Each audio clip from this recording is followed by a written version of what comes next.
it's going to be about the industry, the cattle industry. And and some of you might fall asleep with what I'm saying, and some of you might quite enjoy what I'm saying. So please forgive me if I make you fall asleep. It's not intended. So the problems and trends within the beef industry, I think that's an important thing we've got to consider. And then what considerations when developing your ideal beef ranch, how to make a profit breeding cattle, what market are you supplying, your staff requirements, what equipment do you need, record keeping, breeding seasons, when to bull your heifers, using estimated breeding values, biosecurity, vaccinations and diseases, feeding and input costs, the ideal limousine cow and bull, shifting boundaries, the limousine breed, and short-term goals. So let's start with that, problems and trends in the beef industry. So there's quite a lot I'm going to talk about, and I'm going to just try and paint this big picture for you. We've got climate change, and we felt it recently in the last 4 weeks. We had so much rain, and then it just dried up. I mean, this is something we've really got to be aware of. And we need to adapt to no-till, solar power, using livestock to sequester carbon back into the soils, resolving the foot and mouth problem. That is a big, big issue. And it affects our exports, and it doesn't look like it's going to get resolved quickly. Implementation of a traceability system. We need to do that to help control our diseases and improve the potential to export cattle overseas. Inclusive growth within our beef industry by adding value to our beef products. We need to all work together to be competitive and sustainable so we can compete internationally, because sometimes I think we're falling behind a bit. The South African meat classification system needs to change and be enhanced. And there's a lot of resistance against that. But it definitely does, and you'll understand why.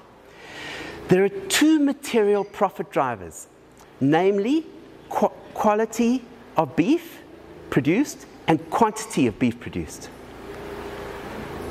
Quality of beef produced. This relates to the amount of fat cover and marbling within the meat.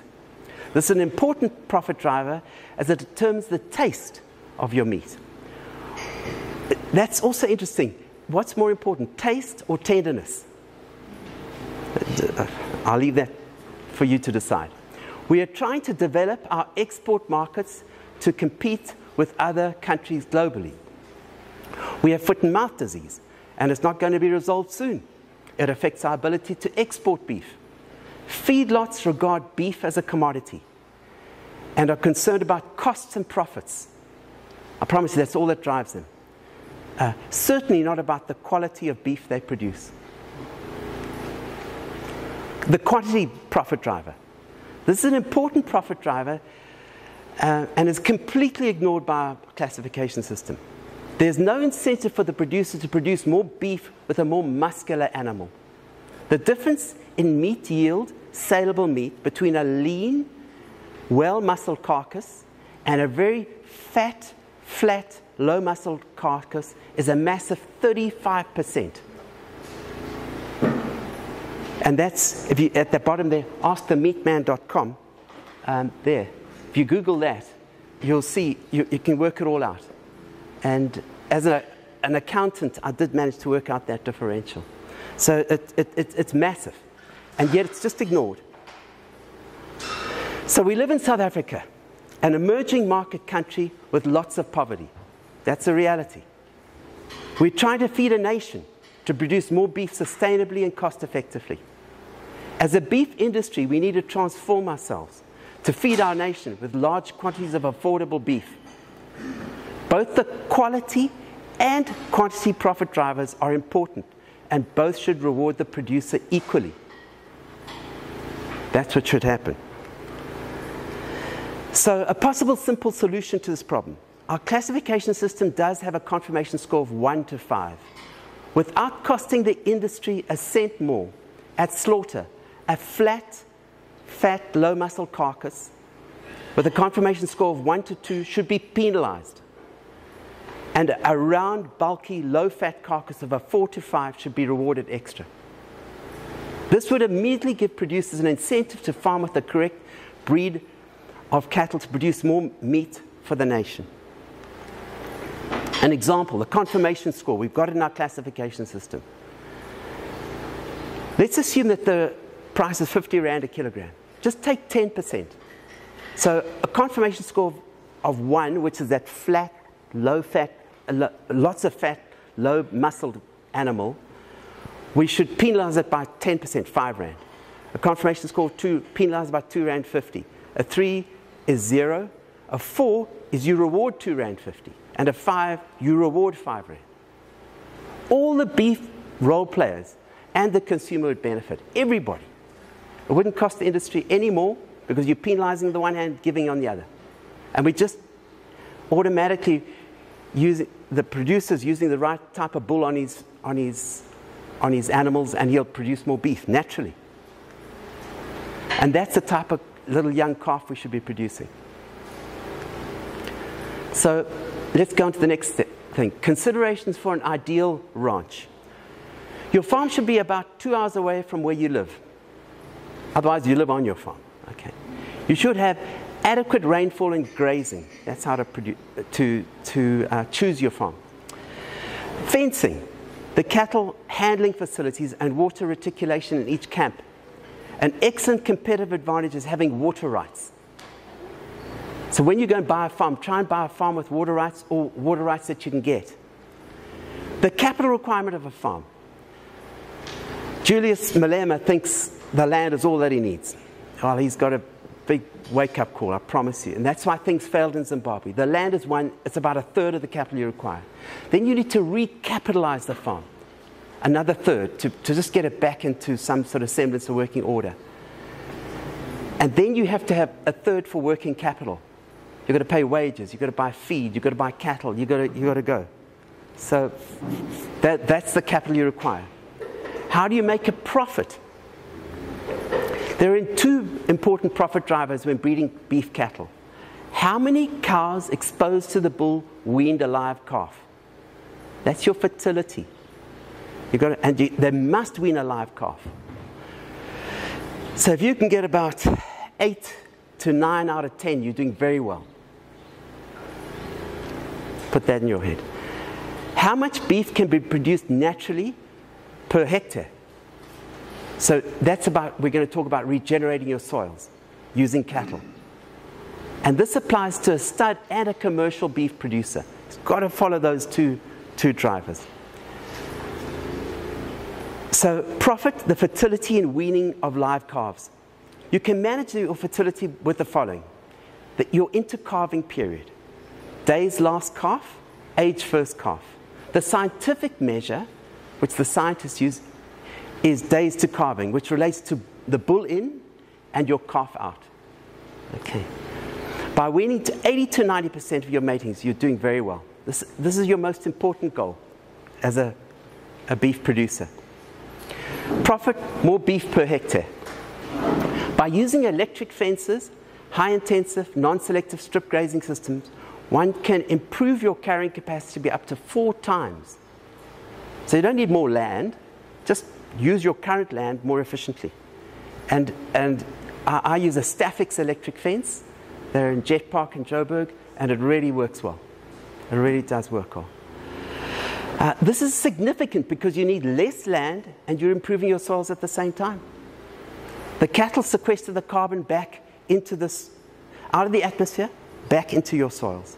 And there's a lot of things that cattle are bad for the environment, and that's not true. They're really good for putting carbon back into the soils. You regenerate your soils using cattle. Water rights and pivots. You've got a huge competitive advantage if you've got that. Massive. Your biggest input cost is your feed, maize and silage. Maize is about 4,500 to 5,000 Rand a ton. Silage is unbelievable feed for your cattle. Okay. So what I do is I use a private contractor to plant, harvest my maize with his expensive equipment. And I rather rent out my lands to somebody who can plant and knows what he's doing, because I don't, and save yourself the capital outlay and the risk. I mean, he knows what he's doing, I know what I'm doing. Just focus on breeding your cattle. In summer, plant maize and harvest the maize for your cattle and feed and make silage. So what we've done is we've got 2 40-hectare pivots here. I rent the one out. I keep one for myself. In March this year, we're going to cut 20 hectares of the 40 hectares and make silage at about 500 Rand a ton. That's what we made last. I'm giving you the old costs. Remember, fertilizer, diesel has all gone up in price. And that'll last me 2 years. Show cattle, whatever. Silage is a wonderful feed. It's the best feed. And then we got these dams, and we take the other 20 hectares, we harvest that, and we put the maize into the dams. And that we need about 150 tons a year, and the rest I sell. This last year we had 40 hectares that I could harvest. And we produced maize at 1,000 Rand a ton. That's a hell of a lot better than paying 4,500 to 5,000 Rand a ton. So, and this year with all the inputs, obviously that price is going to go up. But we're still going to be a way ahead of everybody. So that's why I talk about these water rights. Even if it's 10 hectares, 5 hectares, just have some water rights if you can. It definitely, I used to in the old days pay the full price. But fortunately, it took me 15 years to get the water rights approved. And it's all legal, and now I can go. And it made a massive difference to this farm, the profitability of the farm. In March, we fly in the ryegrass. If we're not going to make silage, the maize is high, we just use an aeroplane. We fly in ryegrass and vetch in between in March, and we just water it with 5 mils every day for the first week or two. It establishes, and it comes out. You've got this beautiful green ryegrass and vetch on the 1st of June for your cattle to use the winter breeding season, to get them pregnant. Okay. This year we'll be making silage. We immediately, as they cut the silage just afterwards, we come in and we plant oats, black oats preferably, but that's hard to get, so white oats with vetch, which is a legume.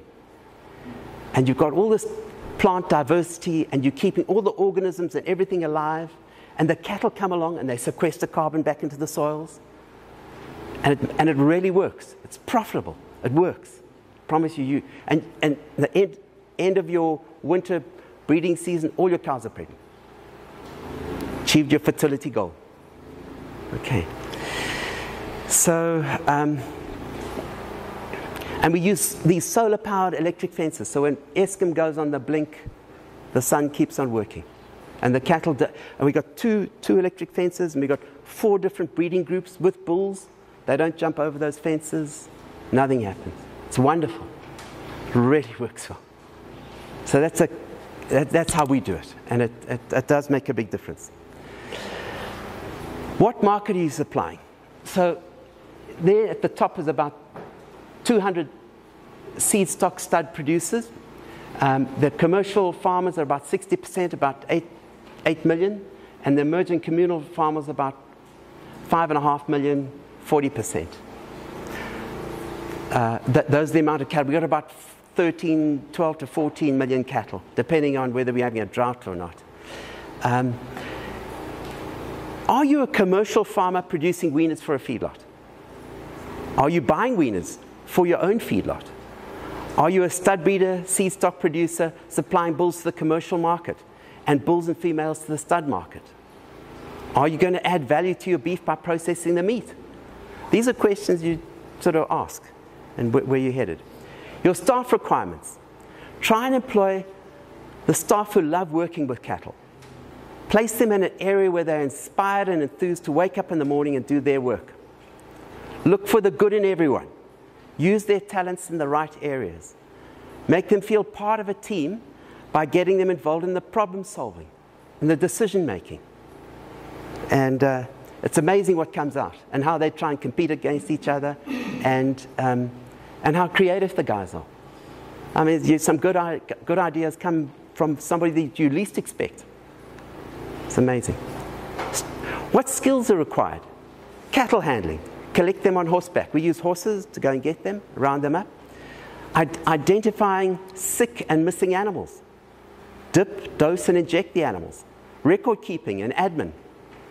Your staff have to have all these skills. Mixing and feeding correctly.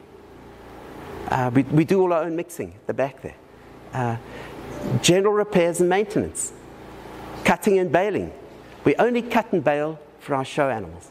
That's all we cut and bale for. Otherwise, the cattle must survive on this sour veld here in the middle of winter when it's cold in September, dusty. Tough. Equipment required. You need a workable kraal with a neck clamp. So if we go at the back here, today we're going to be doing some pregnancy testing of the sale animals, the sale females, with the vet. So you'll see quite a lot of the sale females here, and the vet will be doing his thing. And you'll see how the guys operate and how it's relaxed and all the animals go through. You need an accurate calibrated scale. So as a stud producer, I suppose as a commercial guy, it's maybe not so important, although when you sell your animals, you want to know how much you sold, how much it weighed.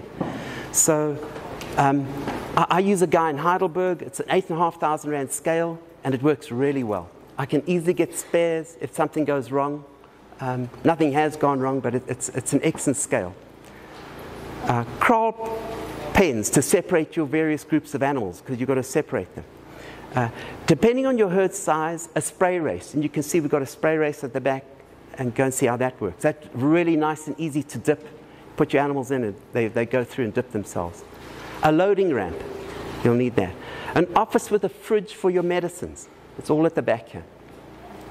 Shade over the working area for your staff and for the animals. Feed and water troughs. You need them in strategic places, and your water troughs have to be clean. It's like if you're drinking a dirty glass of water or a clean glass of water. An energizer and solar for electric fences. And I'll really emphasize the solar, especially with all the load shedding you're having to deal with. It's a nightmare.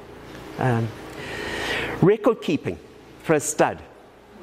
You need a calf book. It's your most important. It records your fertility. You need to record an ID number of the calf, date of birth, the dam, the sire, and the calf weight. So how do we just go and do a little calf weight? We take a little scale and a pole, and you've got to, and you number the calf. You see if it's a male or a female, and you quickly weigh it at the same time. That birth weight's important weight. Okay, it's the lifeblood of your herd and your breed society. Important to do these birth notifications. Really, really important. If you're a stud breeder. Really important to get that right. And that's something we're not getting right as the Limousine Breed Society. We're trying, but we're not quite there yet. A breeding book. So you need to know which bull is with which cows. So you make a list of 25 cows or 30 cows, and you put that bull in. And then another list, and another bull in. Because we've got different groups. It's called single-side mating. And then if you're artificially inseminating, another book. Who you artificially inseminating with what, and which date. Another important thing. A weight book. So it's regarding this performance data that I'm going to come to, but only 10% of our breeders produce performance data for the Breed Society. And it's another goal that we're trying to work at to fix. And if we can just double that to get it to 20%, and then 25%, and so on. So at weaning, you take a weaning weight at about 7 months, and a mature cow weight, because you don't want your cows to get too big. You want to keep them middle of the road, balanced breeding. That's what you want to do. So those are 3 important weights. If we can do a birth weight, a weaning weight, and a mature cow weight, then you'll perform at a 3.5-star performance recording, completeness of information for the breed plan system. which is an amazing thing. So, and that's, as a breed society, we'd like to try and encourage. It's not compulsory, but just try and encourage you to get there. We have a do it and verkoop book. So when you sell an animal, you write it down if it dies, and why it died, you write it down. A vaccination book, what you're vaccinating, and why, and the date that you vaccinate. So you can always refer back, gee, did I do that vaccination? One of our calves got lumpy skin. We injected that mother twice. So she should have picked it up, but she didn't. And the calf got lumpy skin and died. Just happens. It's, maybe there's something wrong with the cold chain or the lumpy skin. I don't know what happened. A pregnancy book. So today we're going to do pregnancies. All the pregnancies will be written down by the vet. Okay. A cow card management system. You don't need that. For a big herd, it maybe does help. But we've got a little cow card, so you go in there, you can see all the calving and the pregnancy information at the back of the card. You know, when it was pregnancy tested, was it pregnant, wasn't it pregnant, And then a cow calendar. We've got in the office there's a big cow calendar with pins on, and it tells the status of where your animal is. Is it pregnant? Has it calved? You know, where it is. Is it a problem animal? And so on. So be my guest and go and, you know, when in a tea break or afterwards, just go and have a look. It must be accurate. Let me see, how do I play this? This is a tricky one. Let's just see. It's going to play. There we go. You must be accurate with your record keeping.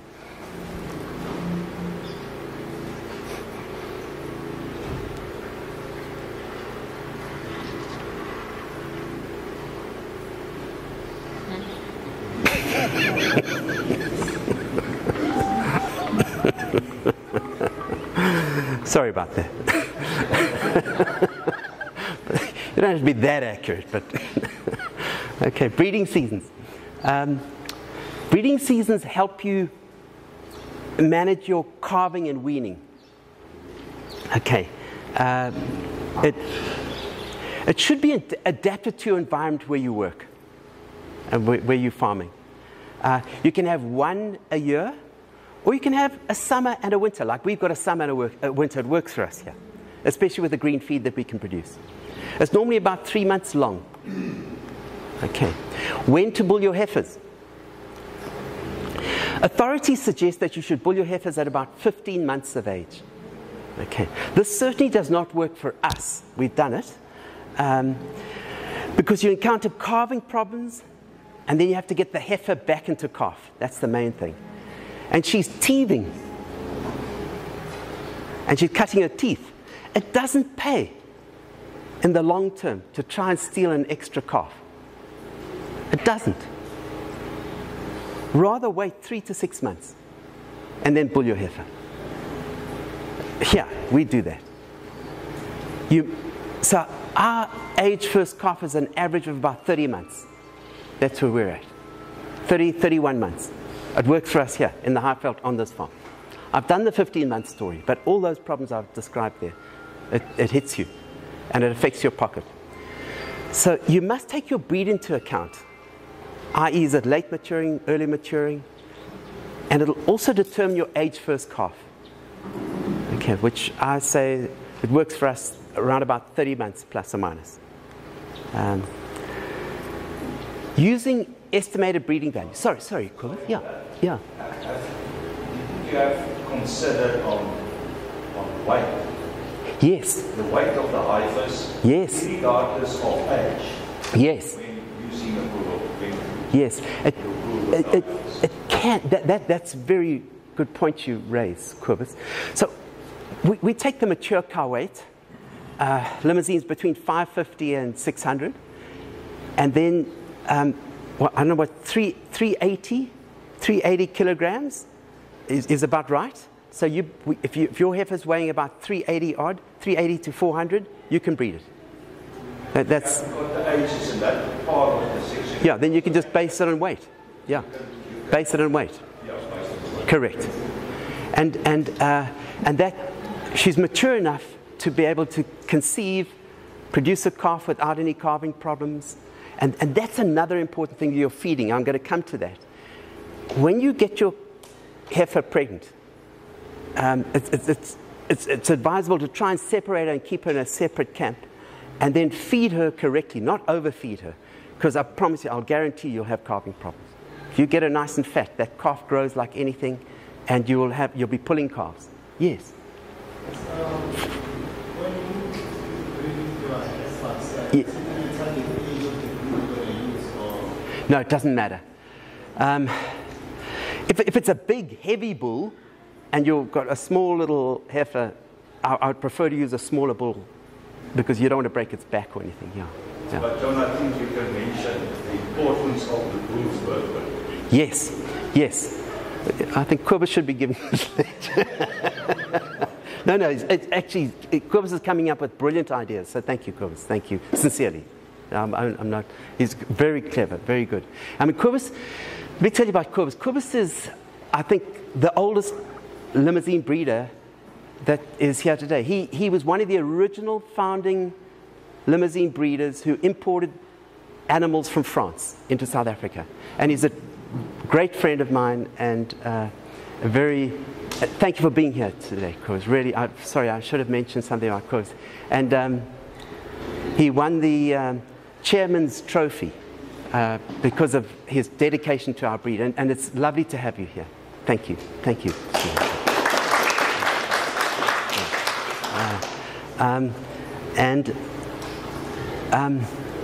So what we do is we get our heifers pregnant and we put them onto, if it's in summer, a P6 slick, and if it's in winter, a winter maintenance slick. And we don't overfeed them. And then you calve nicely, promise you. You won't have any calving problems. And if you want to look at our calving book, you can see the weights, so 36, 38. I think we had one calf at about 40 this year. So we do calve them small, and it's important because you don't want to have those sleepless nights pulling calves. It's terrible.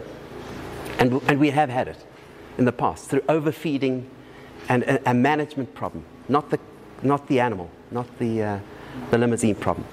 Anyway, let's get on to utilizing estimated breeding values. So this is a scientific tool to help you predict the breeding potential of an animal for heritable and profitable traits. Okay. It can be used for a balanced breeding approach to eliminate the extremes. Everything in life's about balance. Just strike the averages. That's all you've got to do. Don't try and go to the extremes in cattle breeding. So just try and you will get those outliers. You will. But just try and aim for the middle of the road. That was the best advice that Mr. Chris Maria gave me. He spoke about balanced breeding, going for the averages.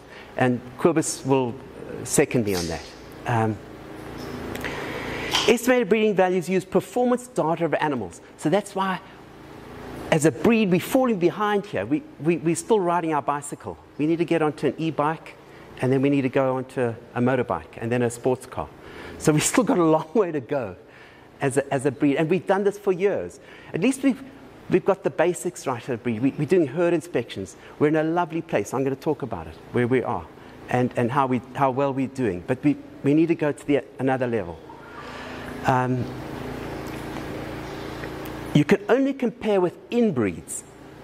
And the limousines have an international evaluation. We play Super Rugby against New Zealand, Australia, Namibia, and South Africa. So all our performance data is in those 4 countries, and it's nice to see where we are internationally. So this is hard to read, but I'm going to try and hear. Fertility should be 50 to 60% of your breeding goal. There it is. Your growth traits, 30%, efficiency traits there, and quality traits about 5%. But your main goal is to get that right. As a commercial or a stud breeder, your fertility. Okay, so what is fertility? Fertility is intercalving period. Days last calf. When did it last calf? Age first calf. Days to calving. Scrotal size. Those are your fertility. That's what you measure to get your fertility. Let's look at growth. Your birth weight. Spoke about that birth weight. So important. And we spoke about calving problems. 200 a day, which is weaning weight. 1 year wait. So remember I spoke about heritability of the trait? How heritable is it? Let's look at what's the retail beef yield is really heritable. It's over 50% heritable. So if you measure for that, that's meaningful. Milk, on the other hand, is lowly heritable. It's about 10% heritable. Milk is an incredibly difficult trait to measure because you've got to measure the heifers, or the cow heifers, you've got to measure those to get the milk, an accurate milk figure. So anyone who, and you look at your milk figures, they're not accurate. Some of them are, but it's very difficult to get that milk thing. So calving ease is an important thing. Gestation length, it's a very difficult thing to input, so don't worry about that. So I'm not going to complicate it. Docility is a nice thing you can measure. Yeah. Scrotal size, a lovely thing to measure. Scrotal size relates to your fertility. Okay. I would have been slaughtered ages ago. Yes. Yes. Can't you measure it from the bull also? I think that's correct, but I think it mainly comes from the female. Female, yeah. But we can certainly measure from the bull more the scrotal size and semen quality and things like that, yeah. Milk, yeah. It's difficult for a bull to produce milk, I suppose. Yes. No, the bulls all have milk readings, all of them, every animal, yeah. But you've got to actually measure the heifers of the bull, the heifers of the bull, correct. So, heritability of a trait is the proportion of the measured differences which are passed on from the parents to the progeny of the animal, on the average, yeah. That's a bit of a definition to understand. The accuracy of the EBV is expressed as a percentage. So you've got heritability and accuracy. Take both those things into account. And if it's below 75% accuracy, it's considered low. Just try and remember that. And you should focus on the traits with high heritabilities, high accuracies to make a bigger impact in your herd and have a more predictable outcome. Hope that makes sense. The importance of bull selection. A bull, and Marius is going to talk about bulls. Marius, by the way, is an interbreed judge, an esteemed interbreed judge, who's helping with herd inspections with our Limousine breed, a very knowledgeable, good guy who can catch a fish in the Indian Ocean. He's very good at that, and also very good at kite surfing. But he's back in the cattle industry and making a big difference. And Marius, it's lovely to have you today. And he'll be talking later about, he's going to be judging, showing you how to look at a bull, how to look at a cow. And we appreciate everything you do for us, Marius. Thank you. Thank you. So he's going to talk about bull selection. A bull in a breeding season can do about 30 cows, in a year about 60 cows, 50, 60 cows, and over 2 years. And can you see the importance of a bull? You've got to buy a good bull. Your cow produces 1 calf a year. Your bull produces anything from 30 to 60 calves a year. And he's half your herd, isn't he? So important to buy a good bull. Okay, he's going to make you can take your herd from here to here very quickly by buying a good bull.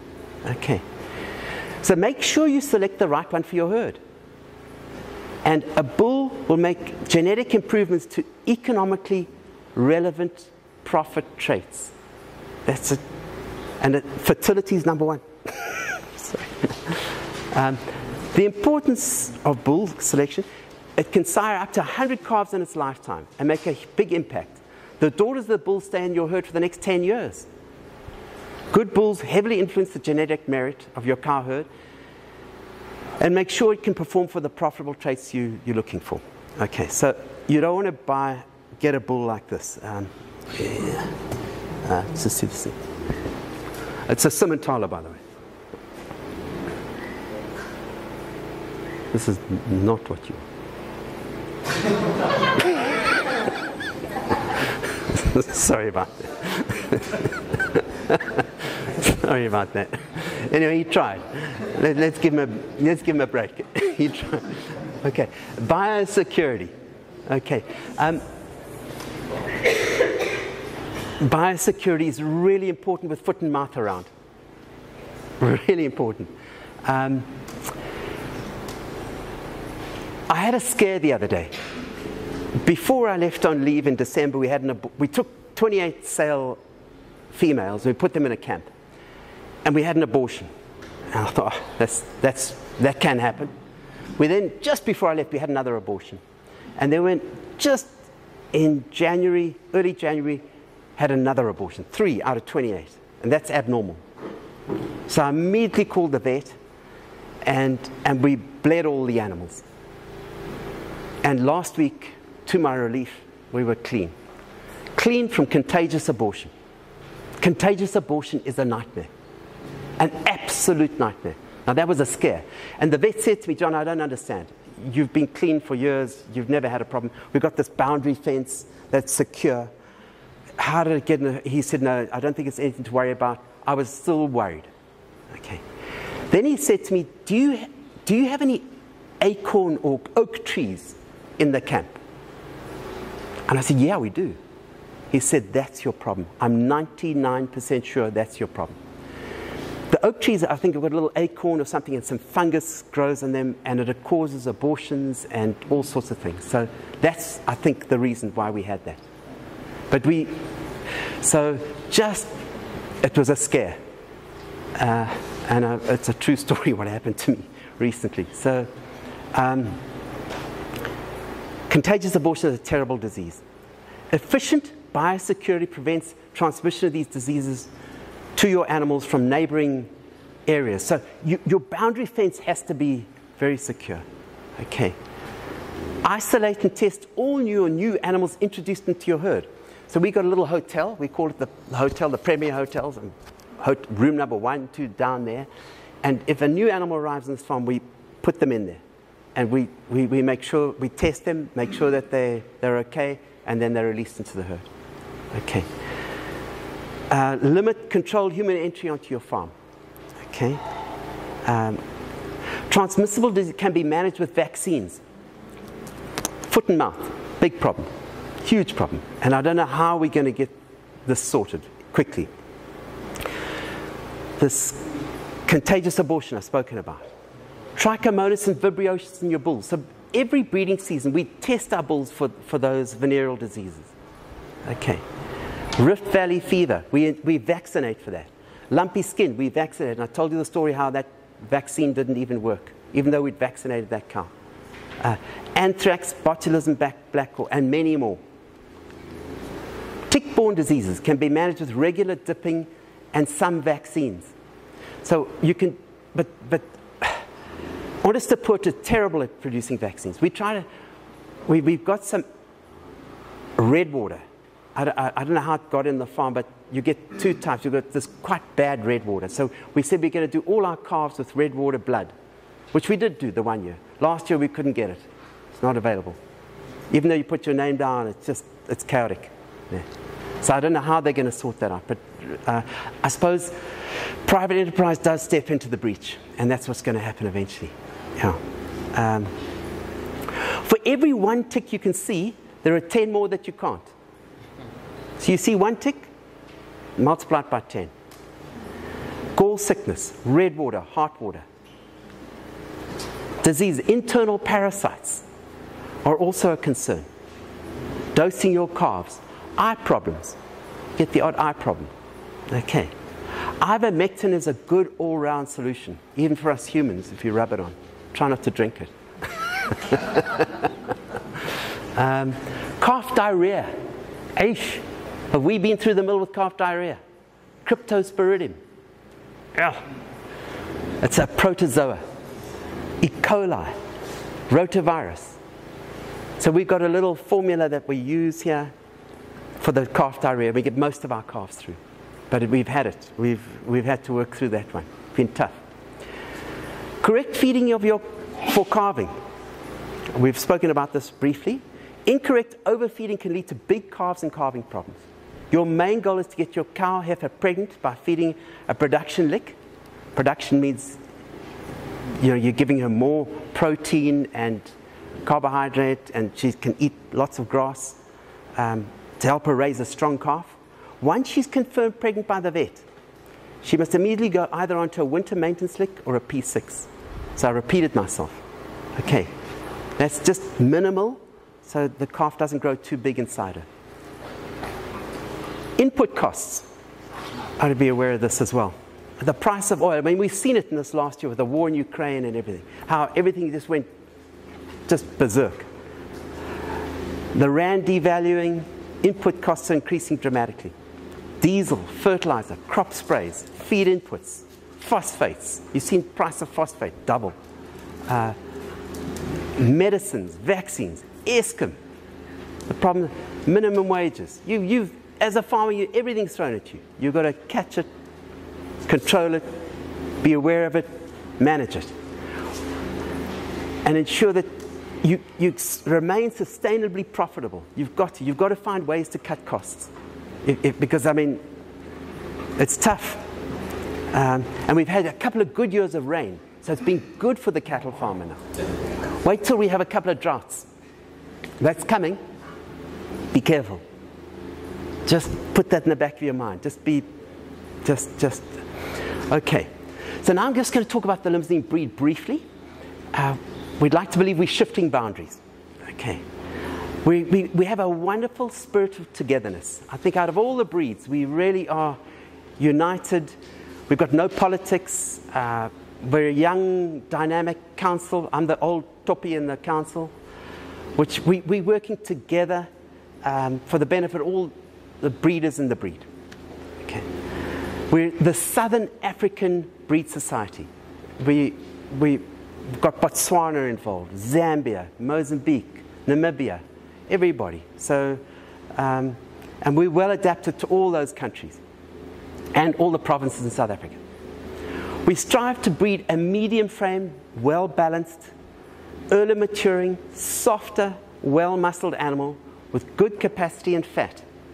And Marius will show you two of them today. Okay. The fat is the petrol, which will allow the animal to survive in harsh African conditions. Okay. Many herds have intercalving periods of between 370 and 380 days. So we're a fertile breed.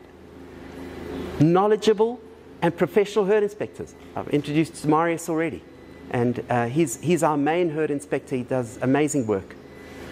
And he drives all around the country to come and see you, who can help you with your breeding goals, your registering your calves, your performance data. An excellent administration office run by friendly Melissa Blom. Melissa's lovely. If you meet her, she's got a smile and a voice over the phone. She's the glue that holds us all together. We're a financially sound breed, serving all our members. The short-term goals of our breed: to register all the birth notifications from most of the breeders. That's one of the goals. To prepare weighing lists, because that's very difficult in the herd master breed plan system, to get these weighing lists, to understand what's going on. So we'll prepare them for you, and we'll send them out via WhatsApp and email to you as a breeder to improve your performance data and collection. Okay. Education and training, especially to our new breeders. Really important. Transformation and bringing breeders of color onto our council. Another important thing we've got to do. Increasing our bull market for all of us, for all the limousine breeders. And that automatically will increase a demand for our, and we've got some ideas there. And two big marketing initiatives that can help grow our breed for everybody. There's a picture of an ideal limousine cow. She was known as Devlan Depth 06123, she's 2006. She put us on the map originally. And a lovely cow with a lovely udder. Look at her depth of body. Try and squeeze, look at that. Let's try and squeeze that in there. You can't. Unbelievable muscling at the back. Very unbelievable cow. We were privileged to breed her. And then there's Devlan Geisha girl that Jess Walker's bought from us. And there's Jess sitting over there. A young, enthusiastic breeder that's making a huge difference and committed. His enthusiasm is unbelievable. So thanks, Jess, for being, and Chrissy, his wife. Lovely to have you here today. And then another young breeder we have here is Gert. Gert, really great to have you here. And thank you for coming. Also, the enthusiasm is infectious. And it's our future. And Angelique here, sitting here. She's just opposite us on the other side of the dam. And she's also very passionate about her limousine cattle. And Isaac, Mahatla's been here for years. Lovely to have you here, Isaac. Yeah. And Julius from Bloem. Nice, thank you for coming. So she won, both those cows won the breed champion, the national champion at the shows, and have done really well for us. And there's Italia. He was the bull that was sold last year to Dennis Magagani for 1.2 million. Oh, there's Dennis. Dennis, welcome. Come in. No, come in. Dennis, come in. And Dennis is here. Lovely to have you, Dennis. And Dennis and Daphne are remarkable people. They're very successful in business, and they have joined our breed. And Daphne has agreed to sponsor 50,000 Rand for education and training for all of us, which I think is amazing. So thank you, Dennis and Daphne. Thank you. And he's a remarkable bull, this Italia. Absolutely remarkable. He won everything last year, including the world champion limousine in the world, Mr. Universe, I don't know what they call him, but a remarkable bull. And then here's 1266. You'll see him, we're going to display him. He's born in 2012. You'll see how he moves. He's still a remarkable bull that we've bred. And then I've done lots of that. Lots of that. And it is your best teacher. Okay. And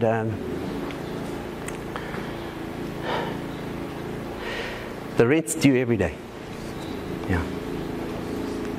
Thank you.